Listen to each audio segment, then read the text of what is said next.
Dolar ve ekonomi analizlerine geçmeden önce eşekle kurduğum bir hikayesi var. Sizlere onu anlatmak istiyorum sevgili dostlarım. Neden bazı sorulara cevap vermiyorsun, bu tartışmalara niye girmiyorsun diyen arkadaşlarımız için bir eşekle kurt hikayesi var. Bunu kısadan anlatmak istiyorum. Evet, eşekle kurt bir gün ormanda tartışıyorlarmış. Eşek ormandaki otların rengine sarı renk diyormuş. Kurt ise ormandaki otların rengine yeşil renk diyormuş. Bu tartışma böyle gittikçe büyümüş. Yok sarı renkti, yeşil renkti, sarı renkti, yeşil renkti derken birden kendilerini Ormanlar Kralı Aslan'ın karşısında bulmuşlar. Durumu Ormanlar Kralı Aslan'a anlatmışlar. Eşek ormandaki otların rengi sarıdır demiş. Kurt ise ormandaki otların rengi yeşildir demiş. Aslan da bu duruma bir son verebilmek için kurda 1 ay hapis cezası, eşeğe ise özgürlük vermiş. Bunun sonucunda kurt aslana soruyor. Sayın Aslan, bu ormandaki otların rengi yeşil değil mi? Niçin bana ceza verdin? Sana da eşekle tartıştığın için, eşekle eşek olduğun için bu cezayı verdim diyor Ormanlar Kralı Aslan. Evet, biz de eşekle eşek olmamak için bazı sorulara gerçekten burada cevap vermemeye çalışıyoruz sevgili dostlarım. Ben kısaca ekonomiyle ilgili durumu burada anlatmaya çalışacağım. Anlamak isteyen anlar, anlamak istemeyen de kendi açısından Türkiye ekonomisine şöyle bir bakmak ister arkadaşlar. Bugün itibariyle dolar kurundaki yükselişin 32 ila 40 liralar seviyesine doğru neden geleceği, gelebilirliğiyle ilgili videolar yaptığımızda birçok tepki aldığımız oluyor. Şimdi durumu şöyle bir kez daha anlatalım. Arkadaşlar bakın, Türkiye'nin brüt dış borç stoku, yani vadesine bir yıldan az kalan dış borç stoğu tam 207 milyar dolar civarında. Bu bir yıl içerisinde Türkiye'nin ödemesi gereken dolar miktarı. Diğer bir taraftan dış ticaret açığına 28 Temmuz itibariyle baktığınız zaman ihracatın 20,1 milyar dolar olarak gerçekleştiği, ithalatın ise 32,5 milyar dolar olarak gerçekleştiği ve gene bizler 12,5 milyar dolarlık bir açıkla karşı karşıya olduğumuzu görüyoruz. Tabii bu bizlere diyor ki ithalatın hala daha çok fazla talep gördüğü ve ucuz olduğu anlamını taşıyor ve bu yüzden de biz 12,5 milyar dolarlık açık veriyoruz arkadaşlar. Şimdi Türkiye Cumhuriyeti büyük brüt rezervlerine baktığımız zaman 675 milyon dolar bir artış olduğunu görüyoruz. Fakat net rezervler tarafına baktığımız zaman da 2 milyar 788 milyar dolarlık bir azalışın brüt rezervlerde gerçekleştiğini görüyoruz. Bugün itibariyle brüt rezervlere baktığımız zaman Türkiye Cumhuriyeti Merkez Bankası'nın 113,6 milyar dolar civarında gerçekleştiği, fakat swaplar hariç düşüldüğünde net rezervlerinde 50,6 milyar dolar civarında olduğu unutulmamalı. Yani şimdi bakın arkadaşlar, net rezervimiz 50,6. Şöyle düşünün, bir dükkanınız var ve kasanızda eksi 50,6 milyar dolarlık bir paranız. Diğer geri kalan paranız ise arkadaşlar oradan buradan bulduğunuz borç paralar, yani geri ödenecek bir para. Sizin ödemeniz gereken bir dış borç açığınız var. Ayrıca bir yıl içerisinde ödemeniz gereken 207 milyar dolarlık bir borç stoğunuz var. Onun dışında 57 milyar dolara yaklaşmış bir dış borç cari açığınız mevcut. Kasanızda 50 milyar dolar paranız var. Şimdi nasıl olacak da bu paraları karşılayabileceksiniz? Bunun için ne yapacaksınız? Ya dışarıdan bir borç bulacaksınız, ya ülkeye bir sermaye, bir para akışı sunacaksınız ki buradaki borçlarınızı ödeyip rahatlayabilirsiniz. Bunları gerçekleştirmediğiniz sürece de arkadaşlar maalesef ki dolarda yukarı yönlü hareket hala da devam edecek. Her ne kadar da 26.90 seviyelerinde bu dolar kurunu siz tutmak isteseniz de bu sefer cari açık tarafında açıklarınız daha da ay büyümeye devam edecek. Geçen günlerde biliyorsunuz TÜİK gene enflasyon oranlarını açıkladı. Buradaki aylıkta özellikle TÜİK'in açıkladığı veriler %9,49 oranında bir artış. Aylıkta bir artış arkadaşlar. Oldukça yüksek miktarda bir artış. Gene bu 7 aylık zaman zarfı dilimi içerisinde baktığımız zaman da %43,83'e gelen bir yükseliş. En az Ocak-Temmuz ayı enflasyonuna da baktığımız zaman arkadaşlar %69,21'lik bir yükseliş olduğunu görüyoruz. Tabii ENAK mı TÜİK mi diye bu konuyu daha fazla uzatmaya gerek yok. Her ikisine de baktığınız zaman bir enflasyon sürecinin ve bu enflasyon sürecinin de ilerleyen zaman içerisinde biliyorsunuz dışarıdaki gıdalara özellikle bunların yansıması zam şeklinde gerçekleşiyor. Bu zamlar oldukça da emekli olsun, memur olsun, çalışan kesim olsun maalesef ki çok zor durumda, geçinme şartları içerisinde yaşamlarını sürdürmeye devam ediyorlar. Tabii herkes parasının değerini koruma derdine düşmüşken arkadaşlar hiç kimse TL tarafında şu şartlarda kalmak istemiyor. Yani bu arz talep dengesine baktığınız zaman dolara olan talep hala da gün geçtikçe artacaktır. Benim son biliyorsunuz Hafize Gaye Erkan'ın da yapmış olduğu açıklamalarda o da enflasyon tarafında %58 civarında bir beklentisi olduğunu belirtti. Hatta Mehmet Şimşek'in yapmış olduğu satır aralarındaki konuşmaya dikkat çektiyseniz Mehmet Şimşek de 2024 Temmuz ayına kadar arkadaşlar enflasyonda herhangi bir aşağı yönlü hareket beklemediğini duyurdu. Öyle bir sarmal içerisine girdik ki arkadaşlar doları bıraksanız dolar bazlı olaraktan enflasyon artış içerisine giriyor. Doları tutsanız Merkez Bankası müdahaleleriyle doları tutsanız bu sefer arkadaşlar ne oluyor? Dolardaki fiyat kuru ile dışarıdaki fiyat kuru arasındaki oran açılıyor. Yani dışarıda 32 liralardan, 33 liralardan, ben hatta 35 liralardan, 36 liralardan doların fiyatlandığı düşüncesindeyim. O yüzden doların önümüzdeki günler içerisinde bir 32 TL civarına doğru yükselişine izin verilecektir diye düşünen taraftayım.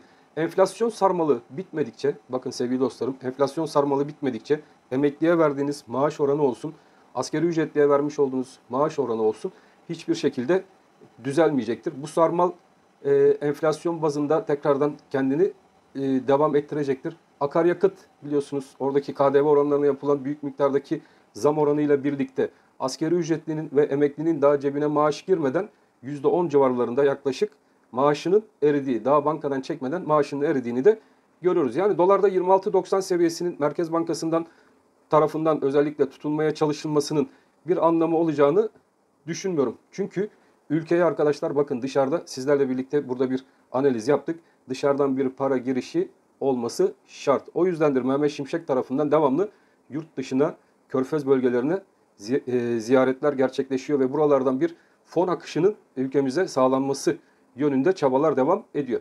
Şöyle de bir gerçek var arkadaşlar. Önümüzde bir yerel seçim süreci var. Bu yerel seçim süreci içerisinde de hükümet yüksek dolar kuruyla seçimlere, yerel seçimlere girmek istemeyeceği gerçeği. O yüzden ben doların belki de 27 TL civarlarında tutulma olasılığı biraz daha yüksek olabilir ama bu enflasyon oranlarıyla gıda, çarşı, pazar, manavdaki sürdürülebilir olmayan yaşam standartı, karın doyurma standartının düşük olmasından kaynaklı olarak buradaki ilk etapta cari açığın azaltılması şart. Bu yüzdendir dolar kurunda bir miktar daha 32 liralar civarına doğru arkadaşlar yukarı yönlü harekete izin verileceğini düşünüyorum. Buna izin verecekler. Belki ondan sonra 32 liralardan fon akışı başlayınca tekrardan 26 TL seviyesine doğru bir gerileme planı, oyun planı Merkez Bankası tarafından yapılabilir diye düşünüyorum. Fakat biz öyle bir sarmal içerisine girdik ki arkadaşlar enflasyonu kontrol altında tutamıyoruz. Çünkü enflasyonu şu an itibariyle kontrol altında tutmak istesek bile yarın öbür gün seçimlerin öncesinde gene emekliye, asgari ücretliye zamlar olacak ve olması da şart. Zaten bu zamlar da yapılmazsa öyle böyle değil yani kallavi zamların geleceğini düşünüyorum ve bu kallavi zamlarla birlikte tekrardan bizler enflasyonist bir baskı sarmalı içerisine gireceğiz arkadaşlar. Yani bu böylelikle bu sarmal sürekli kendini devam ettirecek. Piyasalara ne kadar müdahil olursanız, piyasaların hareketleriyle ne kadar çok oynarsanız maalesef ki gördüğünüz gibi mazot fiyatları şu an 36 lira 50 kuruştan, motorin fiyatları, doğalgaz fiyatları uçmuş durumda. Ev kiraları ona keza uçmuş durumda. Yani piyasaların dengesiyle çok fazla oynanmaması gerekli. Siz her ne kadar da oynasanız da bunu sadece engellemiş ve ertelemiş oluyorsunuz. Bunun sonucundaki yukarı yönlü kur şokları bir anda ve daha tehlikeli bir şekilde gerçekleşmeye maalesef ki devam ediyor.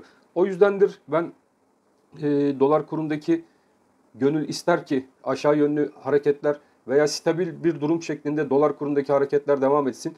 Enflasyondaki yükseliş durdurulabilsin. Fakat neden durdurulamaz biliyor musunuz arkadaşlar? Çünkü bunun durdurulabilmesi için gerçekten çok acı bir reçeteye ihtiyaç var.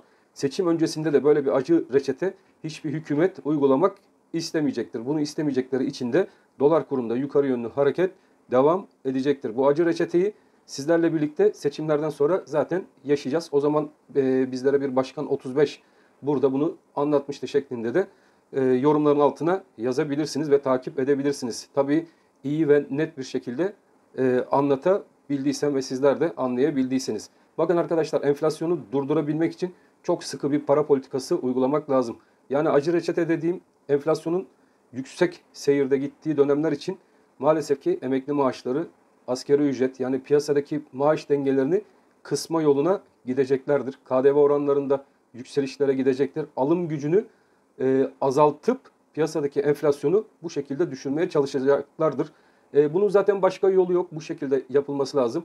Öncelikle arzın ve talebin kesilmesi lazım ki mallarda ucuzluk yoluna gidilebilsin. Bunu yaparken de tabii maliyetlerin düşük tutulabilmesi için maaşlar üzerindeki zamları arkadaşlar kontrol altına da almak şart olacaktır. Bu durum işte bizim asıl acı reçeteyi tadacağımız günlerin geldiği gün olacaktır. O yüzden ben diyorum ki tasarruf şart arkadaşlar. Bugünlerden birikimlerinizi yapın, kenarıya tasarruflarınızı koyun ki ileriki dönemler içerisinde zorlanmayın. Bakın önümüzde bir okul dönemi var. Okullar açılacak ve okulların açılmasıyla birlikte servis fiyatlarında özellikle servis fiyatlarında inanılmaz fiyatlar göreceksiniz. Taşımacılık yönünde servis fiyatlarında inanılmaz fiyatlar göreceksiniz arkadaşlar. Ondan sonra elektrik ve doğalgaz fiyatlarında inanılmaz fiyatlar göreceksiniz. Gıda fiyatlarında şu an meyvanın sebzenin en ucuz olması gereken dönem içerisinde bile enflasyonun aylık bazda %9, %10 civarına yakın seyretmiş olması kış ayları içerisinde yiyeceğiniz sebze meyvanın da ne kadar seviyelere doğru ulaşabileceğini sizler artık buradan tahminde bulunun. Ben o yüzden diyorum ki dolar kurunda yatırım tavsiyesi olmamak koşuluyla 32 TL'lere doğru bir hareket yaşanacağını düşünüyorum. Borsa tarafına gelince bakın borsa tarafında ben bankacılık, enerji ve holding hisselerinde sizlere bir yatırım tavsiyesi kesinlikle vermek istemiyorum. Benim sadece burada sizlere paylaştığım o videoyu biraz geriye 1-2 video geriye gelirseniz izleyeceksiniz. Orada sadece ben piyasa değerinin altında henüz fiyatlanmamış hisse kağıtlarını buldum. Bunlara yatırım yapıp yapmamak sadece sizin kendi elinizde olan bir düşünce.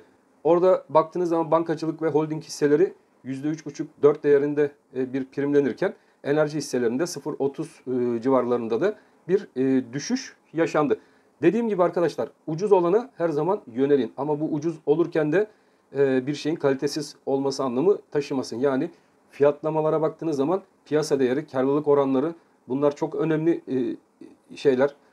Ayrıca bu şirketlerin yapacağı önümüzdeki yıllar içindeki anlaşmalar bunları sık sık takip etmeniz lazım ve bir portföy oluşturmanız sizler için çok önemli ve bu portföyün içerisinde kendinize gıda üzerine olsun, enerji üzerine olsun, holding üzerine olsun, bankacılık sektörü üzerine olsun karışık bir sepet hazırlayın. Bunun içerisine doları, altını ve borsadaki hisseleri, ucuz olan hisseleri de serpiştirebilirsiniz. Dediğim gibi bakın enerji ve banka holding üzerine 3 grupla bir portföy oluşturduk ve bu portföy içerisinde enerji hisseleri her ne kadar da 0,30 bu hafta aşağıda kapatsa da bankacılık ve holding hisselerinin %3, %4 civarlarına yakın yukarı yönlü kapatmaları bizim oradaki açığımızı kapatmış oldu. O yüzden borsada olsun, dolarda olsun, altında olsun böyle üçlü bir portföy yaptığınızda yükselmiş olan mesela borsa o anda yükseldi. Oradaki hisselerindeki karı satıp o civarlarda altın mesela aşağı yönlü geldi. Oradan ucuz olanı yani altın tarafında alımlara gidebilirsiniz sevgili dostlarım. Bir yerden kazanıp bir yerdekini de aşağı yönlü harekette kaynaklı olarak alım fırsatı olarak değerlendirebilirsiniz. Evet bu hafta sizlerle birlikte doları inceledik. Borsaya bakış açımızı anlattık. Eşeklik bakidir dedik. Eşeğe eşeklik yakışır diyelim. Biz onlara buradan cevap vermeyelim sevgili dostlarım. Biz bizi anlayanı biz de anlıyoruz. Beni takip eden çoğu kişiyi hepinizi tek tek biliyorum arkadaşlar. Hepinizi ben de takip ediyorum ve yaptıklarınızı görüyorum. Ama videolarımıza bir beğeni atar ve başka mecralarda paylaşırsanız da inanın ki bizi çok mutlu edersiniz. Ben hepinizi çok seviyorum. Hepiniz Allah'a emanet olun. Hoşça kalın sevgili dostlarım.